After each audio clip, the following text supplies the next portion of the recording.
নমস্কার দর্শকবৃন্দ। তো 25 দিনের মধ্যে কিন্তু 65,000 যে রাজ্য সরকারি কর্মচারী আছে তাদের কিন্তু বকেয়া দিয়ে মেটানোর জন্য রাজ্য সরকারের নবান্ন তরফ থেকে এবং অর্থ দপ্তর তরফ থেকে পদক্ষেপ না হলো এবং দুর্গাপুজোর আগেই অর্থাৎ 2026 দুর্গাপুজোর আগেই কিন্তু আপনারা বকেয়া ডিএটি আপনাদের হাতে চলে আসবে এবং আপনারা পেয়ে যাবেন। এবং একটা খবর দিয়ে যাচ্ছি, সেটা হলো গত সপ্তাহে ডিএ নিয়ে কিন্তু কড়াকড়ি চলছে এবং গত সপ্তাহে বকেয়া ডিএ মামলার শুনানি ফের একবার পিছিয়ে যাচ্ছে সর্বোচ্চ আদালতে। এই নির্দেশ মেনে কিন্তু আদালতের মনিটরিং কমিটি রিপোর্ট দিতে হবে ডিজিটাল আকারে। সেই রিপোর্টের ইতিমধ্যেই জমা পড়েছে, সেই অনুযায়ী কিন্তু এবার বকেয়া ডিএ মেটাতে রাজ্যকে কড়া নির্দেশ দিয়েছে সুপ্রিম কোর্টের তরফ থেকে। তো তাই ডিএ কিন্তু এবার রাজ্য সরকারকে দিতে হবে, টালবাহানা কিন্তু চলবে না। আগের সরকারের মতো যদি টালবাহানা করে তাহলে কিন্তু সমস্যা বাড়বে।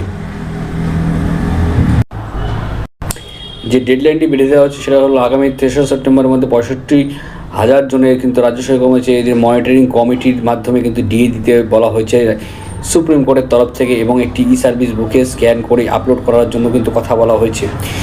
কর্মীদের মধ্যে কিন্তু একটা আশার আলো ডাক চলেছে।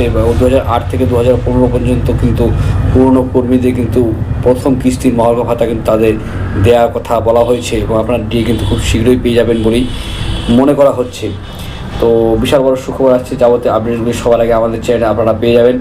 তো ই বুক আপডেট করা হচ্ছে, এখানে এই তথ্যটি কিন্তু দেওয়া হয়েছে। তো ডিএ খুব শীঘ্রই আপনারা পেতে রয়েছেন, সুপ্রিম কোর্টের তরফ থেকে সেই নির্দেশ দেওয়া হয়েছে। তো আশা করছি আজকে আপনাদের ভালো লাগছে, লাইক এবং শেয়ার করে চ্যানেল সাবস্ক্রাইব করে পাশে বেলটা অবশ্যই আপনারা প্রেস করে রাখবেন। তো জয় হিন্দ, বন্দে মাতরম, ধন্যবাদ ভিডিওটি দেখার জন্য।